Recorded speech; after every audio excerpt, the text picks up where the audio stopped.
This episode is brought to you by Indeed.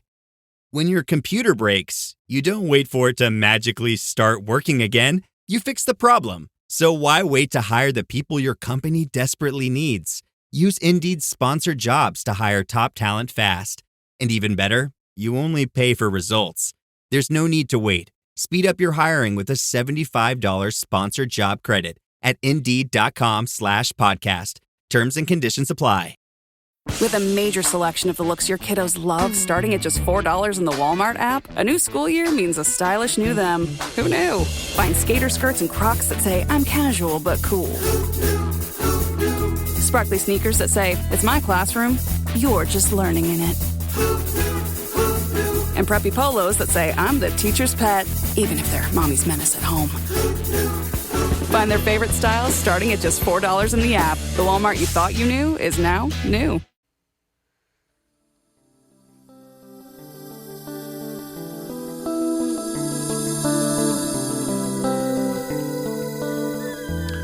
Hello, this is Doyle. You're listening to Spirit Talk Show, spirittalkshow.com. Spirit Talk Show, bedtime stories for grown-ups. We are continuing to do our connection with people through stories, using AI to generate the stories and also people's personal stories. If you guys would like to get involved, please go to spirittalkshow.com. You can get all the information there. So tonight, we'd like to go back to a topic that was one of our most popular episodes. Howie, did you know which one it is? I think it has to do with quantum string theory. I think it's... No, I don't know if we talked about quantum string theory before. It was the quantum...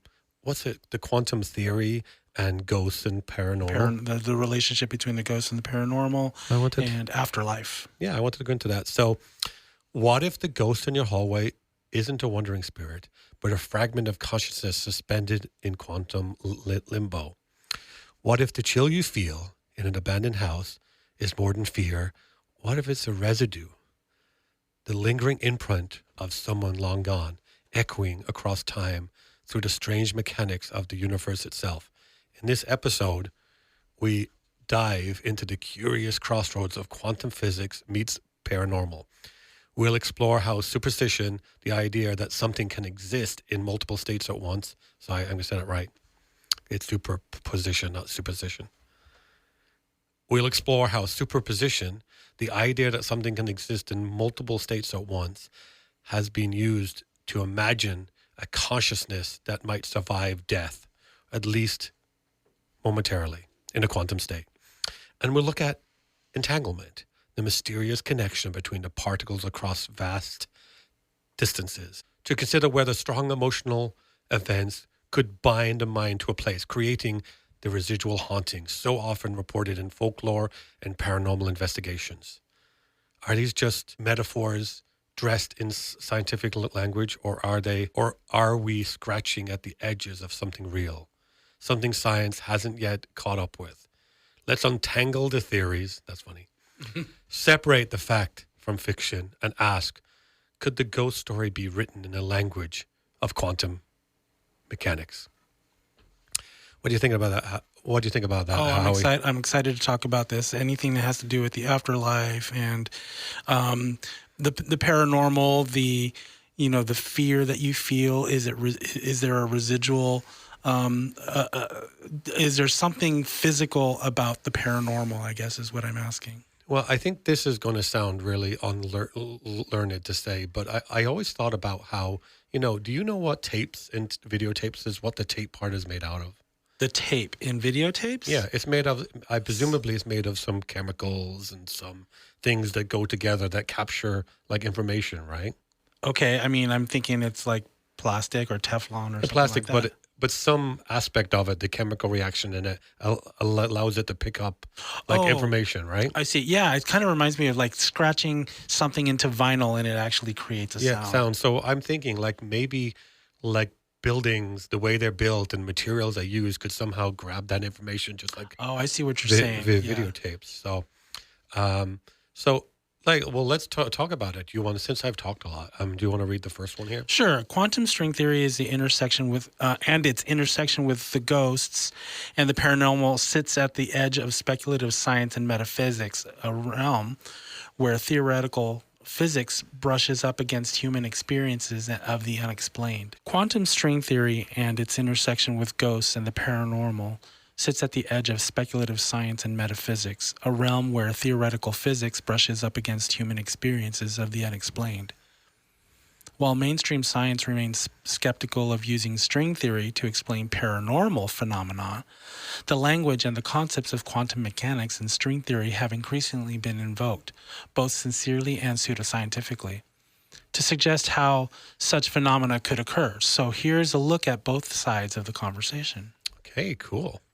Okay, so do you want to read the first one? Sure. Yeah. So, first of all, what is string theory? String theory is a theoretical framework in which point-like particles in particle physics are replaced by one-dimensional strings. These strings vibrate at specific frequencies, and their different modes of vibration correspond to the fundamental particles observed in nature. It attempts to reconcile general relativity, also gravity, with quantum mechanics, potentially uniting all forces and matter in a theory of everything. Some key features of string theory are it requires 10 or 11 dimensions in M theory, most of which are compactified or hidden from us. It implies the universe is made up of vibrating energy rather than discrete particles, and it suggests that our 4D reality, meaning 3D space plus time, might be a brain or a membrane within a higher dimensional universe, multiverse. Wow, very interesting. Okay, paranormal phenomena through the lens of string theory. Some speculative interpretations connect the mechanisms of string theory and quantum physics to reports of ghosts, hauntings, and other paranormal experiences. Supportive theories and hypotheses. Higher dimensions and ghosts. In string theory, it's correct that higher dimensions exist. It's inconceivable, it is conceivable that what we interpret as ghosts are bleed-throughs from other dimensions or branes. A ghost might be a glimpse into a ghost might be a glimpse into a parallel universe where the laws of time and space behave differently.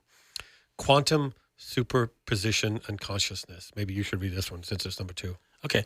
Some theories, like those of Roger Penrose and Stuart Hamerhoff, suggest consciousness may arise from quantum processes within microtubules in the brain.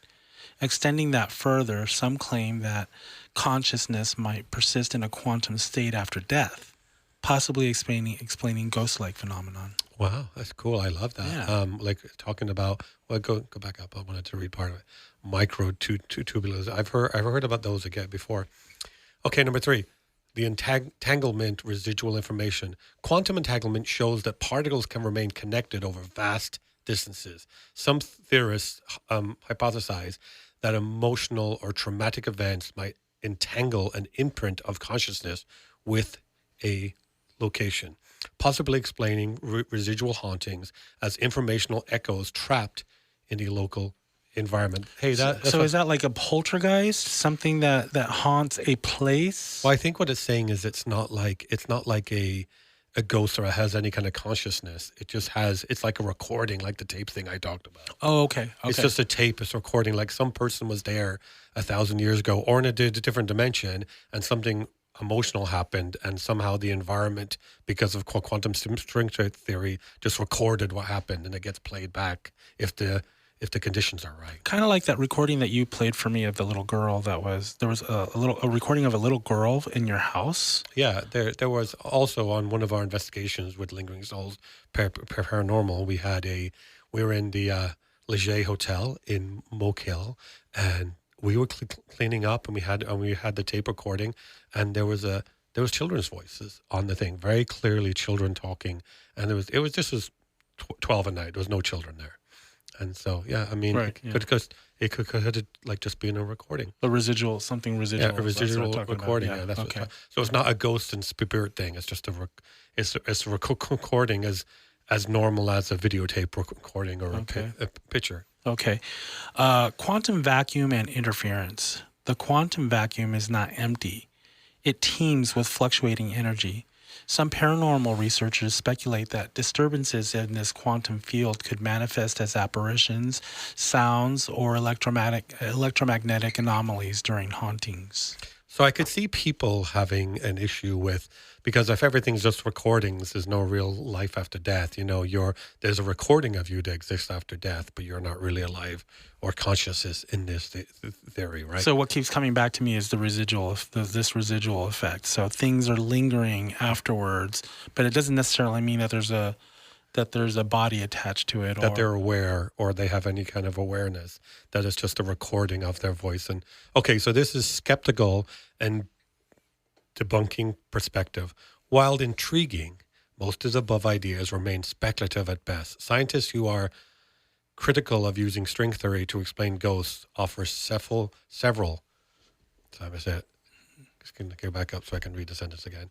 Scientists who are critical of using string theory to explain ghosts offer several counterpoints. One, a lack of empirical evidence. Well, that's basically the premise of science, right?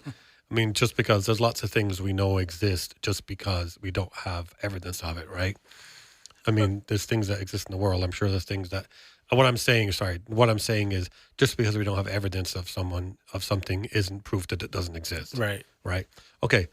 A lack of empirical evidence. String theory itself is unproven and lacks direct experimental verification, invoking it to explain ghosts, but also not empirically verified. It compounds uncertainty rather than resolves it. The misuse of quantum concepts. Many claims about quantum consciousness or interdimensional ghosts misuse or oversimplify quantum theory. For example, quantum entanglement doesn't allow for information to be sent across dimensions, nor does superposition imply that spirits can exist in two states. Anthropocentric fallacy, is that it? Anthropocentric fallacy. Assuming that physics allows for consciousness entitles... Anthropocentric? Okay, I'm going to say that. Anthropocentric fallacy. Assuming that physics allows for conscious entities to linger after death often inserts human bias into models meant to describe impersonal forces. Consciousness is not yet well understood, but assuming it survives death in a way string theory explains is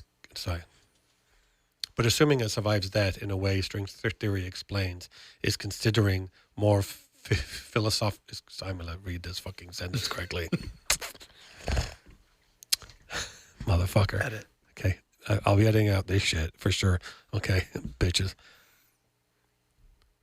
But assuming it survives death in a way string theory explains is considered more philosophical than scientific.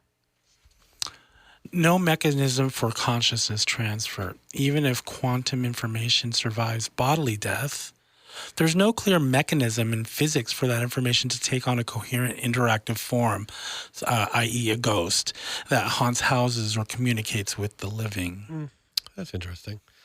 I mean, but again, it goes back to just because we don't have proof of it doesn't mean that it doesn't exist. Yeah, 1,000 years ago, we didn't have proof that the Earth was a globe, which it is, but by the way, sorry, flat earthers.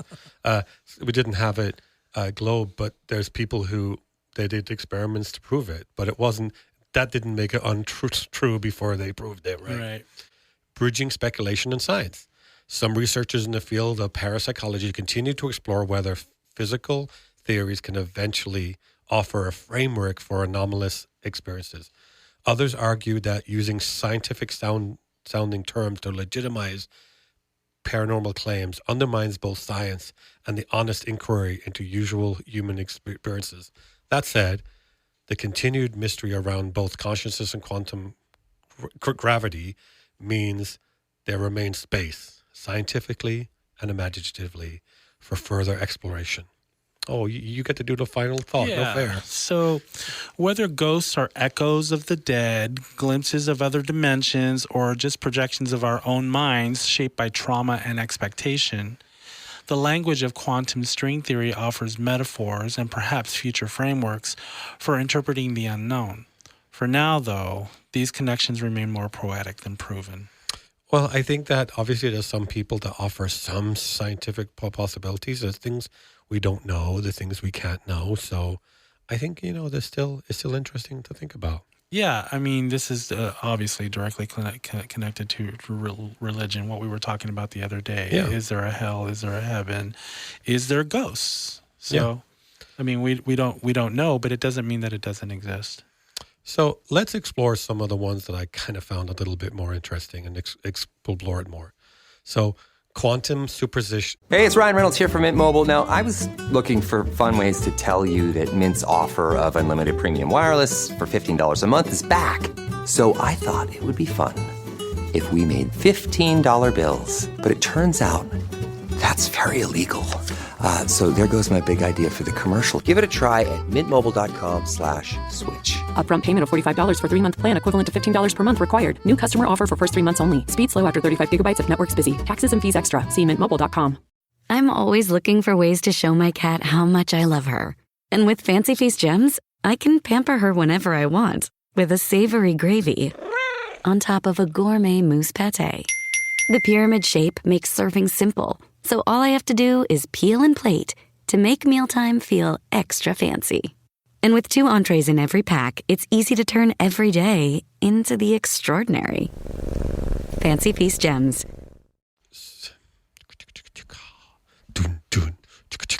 Oh, yeah. I might leave that in.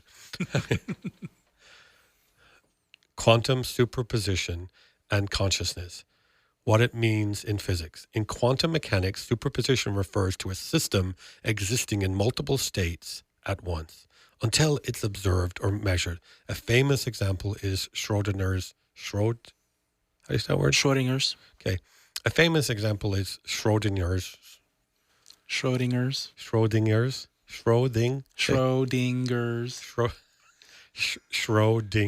Okay. A famous example is Schrodinger's cat, which is, I didn't say that right that time either, which is both dead and alive, at least in quantum terms, until someone opens the box. So basically what it's saying is you have a box, there's a cat in it, and you don't know, in theory, it's dead or alive based on, until you see it, its state, right?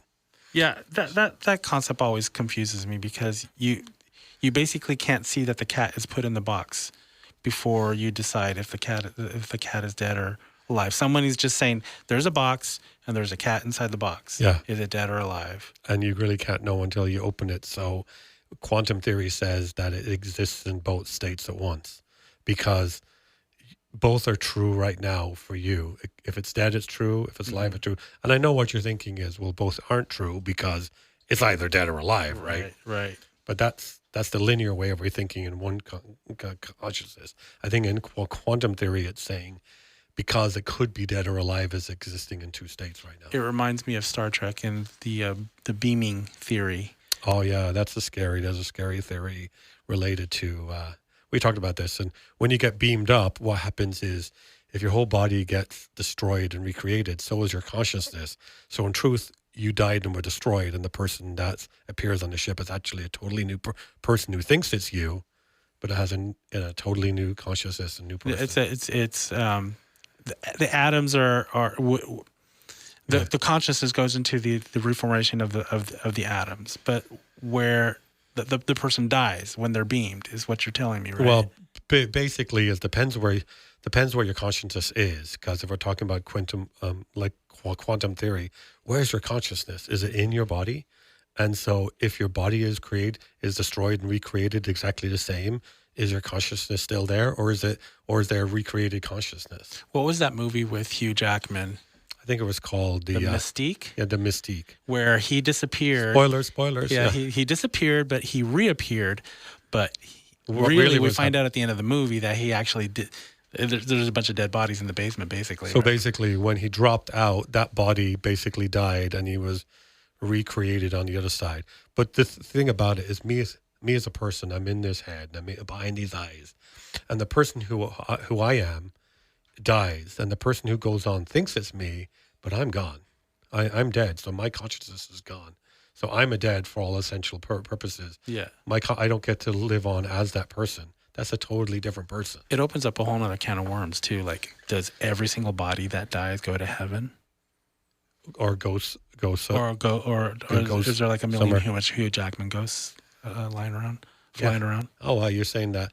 Well, then you're going to get into the conversation about souls and stuff. Like, if you, in the future, if they're able to recreate your body at 20 years old, like, would you transfer your consciousness into it? I mean, I would, of course.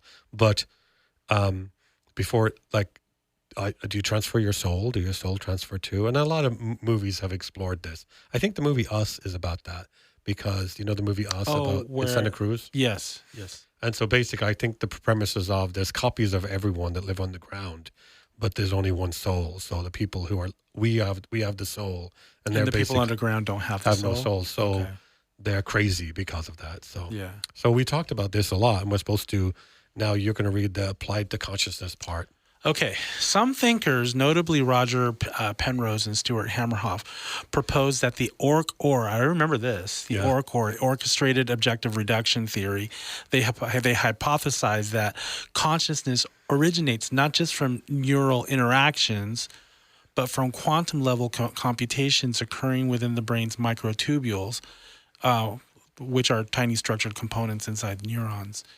These quantum processes may involve superpositions of states, and that the collapse of these states leads to moments of conscious awareness. Oh, how this might relate to ghosts. If consciousness is partially quantum in nature, it could mean that some aspects of consciousness might persist briefly in quantum state after death, possibly an echo, impression, an anomaly in the environment. In extreme and highly speculative interpretations, the non-local consciousness might remain entangled with the universe, accessible under rare conditions, manifesting as apparitions, as sensed presence. So some criticism to this is that no direct evidence links consciousness to quantum mechanics. This is theoretical and very controversial. Superposition in subatomic particles does not scale up easily to the warm, wet, decohering environment of the human brain. And even if consciousness were quantum, there's no proof it persists outside the body or can become perceptible after death. Well, I think it talks about how your consciousness could exist for a brief moment after death, but I think it makes me think of the movie. What's that movie called? Are you talking about Inception? Oh, Inception with the dream. Yeah, the dream when people, because time exists like differently in a dream. It feels like a week in your dream, but if you go on another level, it's a year. And so just because it says it exists for a moment, that could feel like an eternity to your consciousness, right? Because mathematically, there's an eternity between 1 and 2, right? Yeah, like when you dream, are you saying like when you dream, time passes differently than obviously time passes differently in reality. But yeah, I mean, I've had dreams where like so much has happened and time has passed, and then you wake up and it's only like an hour later. My most fascinating thing about dreams that I think, do you ever have that dream that's a real long, convoluted dream and something is leading up to it, and then it comes to... and you're leading up and it's leading up and you're doing all these things, and then suddenly there's a car or something or a train and it makes a beeping noise, and that's your alarm. Yeah. Like, how did your body time that correctly? Like, how did your body time it correctly? Yeah, that's happened to me. I've never thought of it before, but it has happened. How did your body time it correctly that it knows I need to do all this stuff? And I think it's because probably what your experience is in your brain is a long period of time probably happens in a moment. In a microsecond. And it probably, the alarm goes off, and then it gives you this whole dream that feels like a week. Yeah. And then the alarm. Yeah, that's amazing. Yeah, that's really cool. Okay, so criticism. I think this is that you? Or I think I already read that one. Oh, yeah. Oh, so then, no, I don't think we read sense presences. Oh, did you read criticism? Unless you scroll down. Did. Yeah, I did. Entanglement and residual information, what it means in physics. Quantum entanglement refers to a situation where two particles become linked, such that a change in one instantaneously affects the other, no matter how far apart they are. Einstein famously called it the spooky action at a distance. That's funny. That's funny.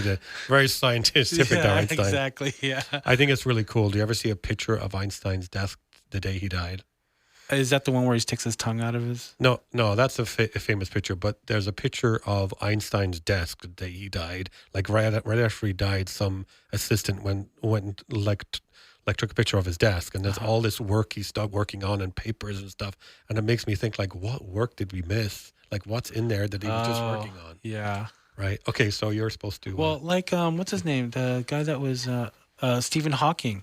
Can you imagine if he could communicate the way you and I can communicate? Yeah. What theory and what science and what kind of advances we could have made? I don't think there was limitations on the communication just because he had that computer voice. I think he could still communicate. No, he could communicate just at a different pace than we can. Yeah. Well, yeah. I mean, it's crazy to me to think what Einstein could have been working on that we never will know about, and what Stephen Hawking could have done. What Mozart could have composed if he had lived past 33. Yeah. Elvis even. Yeah. Or what Jesus could have said if he... No, I'm kidding. Yeah, okay. Okay. Well, I mean, yeah. I guess so, right? Well, I mean, people believe that Jesus was supposed to die at that time, right? He was supposed to die at that time, yeah. Okay. So, you read this one. Okay. Some paranormal adaptation. Some paranormal theorists take a creative leap and suggest that a strong emotional event like trauma or death or a really intense love might create a form of entanglement between consciousness and a physical space or an object.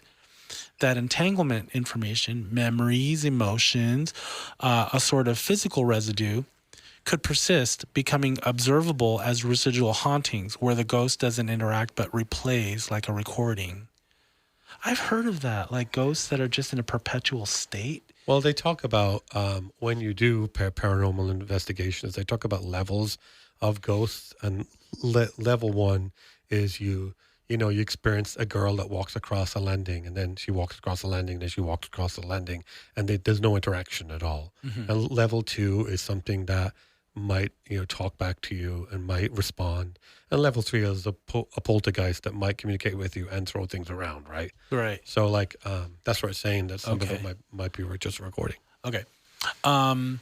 This is similar to the idea of place memory, where certain environments might record psychic or emotional energy under certain conditions, possibly explained metaphorically through entanglement. So how it might work. A person dies traumatically in a location. The powerful mental and emotional energy becomes imprinted onto that location, perhaps at the quantum level. And then sensitive individuals, we're talking like people who go ghost hunting. Okay. Or random conditions may allow this information to be accessed or felt as cold spots, sensations, visual apparitions, or sound anomalies. Criticism. Entanglement, as understood in physics, does not allow for macro-scale emotional events or places. There is no evidence that memory or emotion can be encoded in space-time via quantum states. The analogy breaks down because entangled particles require scientific initial conditions and decoherent quickly outside lab environments. Okay, where science and speculation collide, while both superposition and entanglement offer tantalizing metaphors for understanding ghost-like phenomena, most physicists warn against taking these ideas literally. In science, these phenomena apply to particles in controlled environments, not to consciousness or paranormal events. In pseudoscience, terms like entanglement and quantum are often used vaguely to lend credibility to metaphysical claims. Final thoughts. Despite the criticisms, these theories persist in popular culture because they sound scientific and offer a bridge between hard physics and deep human experiences, grief, memory, presence, and loss. Whether ghosts are literal, symbolic, or misunderstood natural phenomenon, the quantum lens allows for a new kind of storytelling, research, and a philosophical exploration. So what do you think, Howie? Well, I think it's... so I know people, both that are religious and non-religious, people that believe in ghosts, people that don't believe in ghosts, that there's one lady in particular who feels an aura around her whenever she prays to Mother Mary. And it makes me wonder, is she really feeling that? Is there really something going on? We can't explain it, so I don't see why. If we can't explain it and we can't debunk it, I don't see why it can't possibly exist. I just feel like, there could be a relationship between the physical and the paranormal, and if you believe, why not? Well, I like that there's a possible actual scientific evidence for these things that I've experienced myself, like the ghost phenomenon. Like when I was a Christian, I used to really like apologetics, which is using science and math to explain the existence of God, and that's good for my brain because there's hard evidence here to explain it, which we could do an episode on that actually. Well, isn't there some scientific evidence? Like, don't paranormal investigators use was it EMF readers? EMF readers. They also use a thing called a SMS thing where it's picking up body movements in the environment, and they appear as stick figures on the thing. So they're trying to use some scientific thing, but it helps my brain to think that I can use some scientific theory to explain these things I'm seeing. Mm-hmm. But that was cool, Howie. Thank you so much for talking to me about this. Of course, Doyle. And we will get back on, and maybe we should do an episode about apologetics, the mathematical and scientific evidence for the existence of a creator. I think that sounds really interesting. I'd have to do a little research, but well, we should definitely do research when we do anything. Yeah, okay. I have to do a little research. It's like, I know how lines work. Okay, that's an inside joke. We were at an event, and I walked in, and the line for food kept being really long. And I walked in, and someone said, "Oh my gosh, the line's still long." And somebody said, "Yeah, people keep joining the end of the line." And I was like, I know how lines work. Okay. So thank you so much for listening. This is Doyle, Spirit Talk Show. Go to spirittalkshow.com. You can get all the information you need there and see everything about our shows. And we hope you can come back and talk to us soon. You want to say goodbye, Howie? Goodbye, Howie. Now please go and live a story worth telling. Good night.